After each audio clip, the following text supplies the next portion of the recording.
উদ্যান নাই, বিশেষ করে এখানে যদি একটা ছোট্ট শিশু উদ্যান করে যদি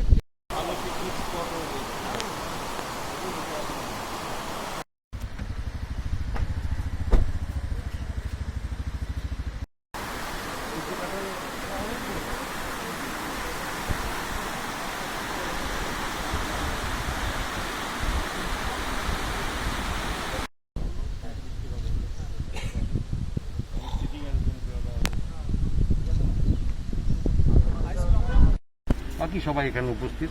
তো এখানে তাদের মধ্যে এটা আমি দেখতে এসেছি, এখন পরিকল্পনা শুনলাম এবং সেটা আমাদের পর্যটন দপ্তরের যারা এখানে ইয়ে করে তাদেরকে আমি পাঠাবো, তারা দেখবে এবং তার আলোচনার পরিপ্রেক্ষিতে কীটা সম্ভব সেটা করা যাবে। স্যার দেখছি এখানে মানে এসডিএম সাহেব আমার সঙ্গে আছেন, বলছে এই ব্যাপারটা নিয়ে।